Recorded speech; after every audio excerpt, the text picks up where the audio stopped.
Imani. Hey y'all. Hey. So I'm supposed to be myself, so I'm gonna give y'all a homegrown Philly girl, okay? Yeah. So I'm gonna apologize in advance for any Philadelphia twang, pride, and passion. Hey, do you? Okay? All right. So y'all know it's hot today, right? So it was a hot summer day, humid summer night actually. Hold on. Let's show y'all some visuals.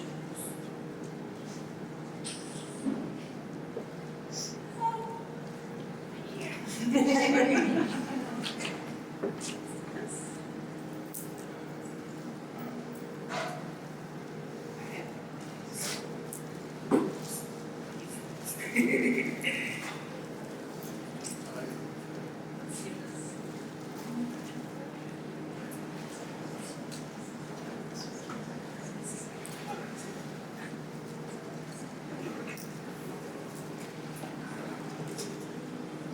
Okay, so it was a humid summer night in 2020, and it was about day 100 of quarantine in one of the world's most historic cities when I actually decided to take my self-discovery journey forward by going back into history, my history.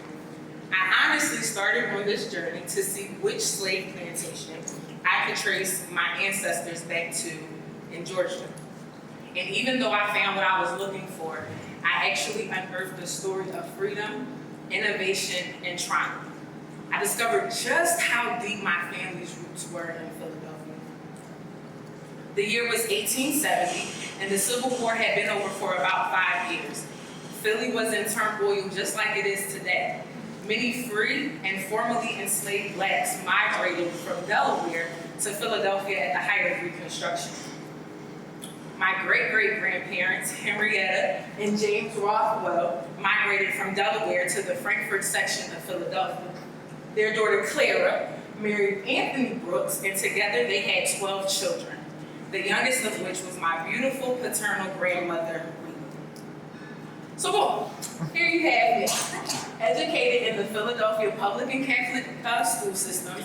I was a Girl Scout, student council, summer camps, vacations, performing arts school. I lived a pretty normal life.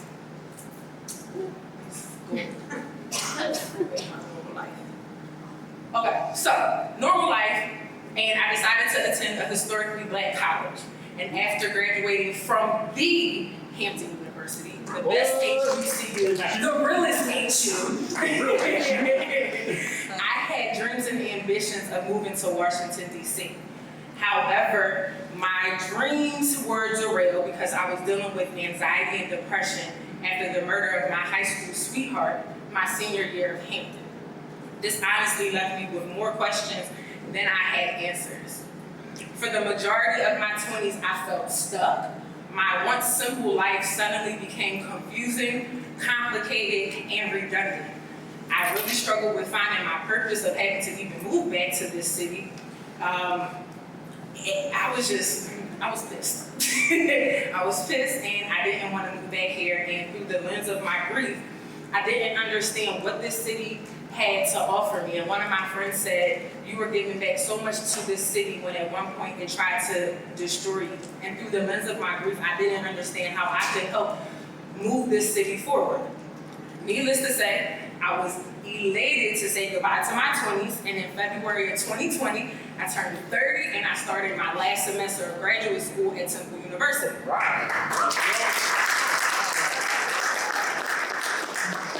Your girl was in a time of reflection because I'm like, oh, things about to change. I'm stepping into these 30s, brunch is brunching,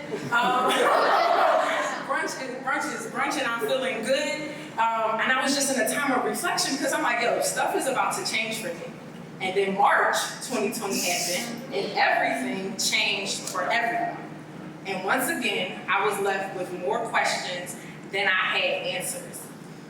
Philadelphia was and is still going through 2 public health crises: gun violence, don't let anyone tell you anything different. Yep. Gun violence is the #1 pandemic going on in Philadelphia, and COVID-19. And the city was literally on fire after the murder of George Floyd.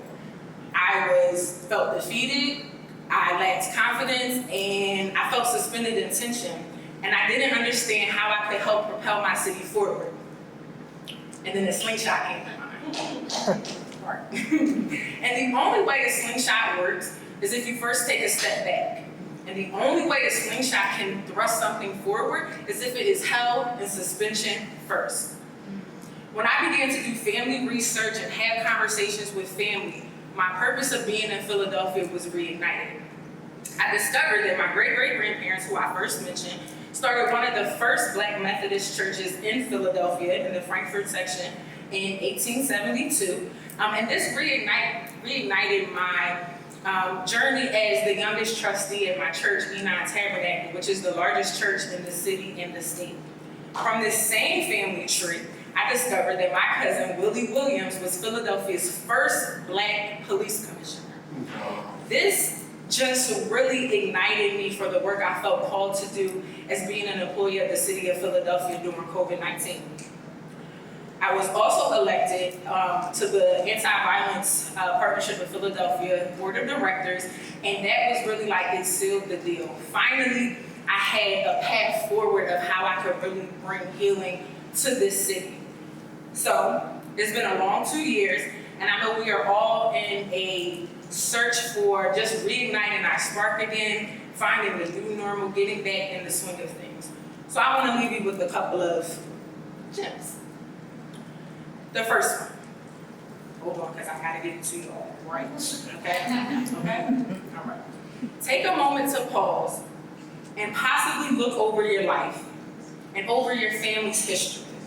It's necessary to reflect as success and failure leave clues. 2, understand that you will be suspended in tension before you are propelled forward. That's what I like to call the waiting room. When one door closes and we are waiting for the next one to open. 3, when it's time to let go of who you were to step into who you will become, you have to focus, plant your feet with your shoulders back in order to move your mission forward, just like a boomerang. I did not know that this journey would reignite my leadership, my passion, my purpose during such an uncertain time. I come from a lineage of disruptive Philadelphians in religious, social, political sectors and industries. So it's now my time to be the spark that assists in bringing peace, plenty, and prosperity to Philadelphia. Because I like history, the flag, the lady on the left is considered peace, and the other one is considered plenty in the city seat. So that's what I'm really trying to do. So over this weekend, be intentional to think of the innovative and impactful ideas you can bring back to your city that will light a spark for change. Someone in my lineage blazed the trails for me, and now my spark will light the torches that will be passed on to future generations. Thank you.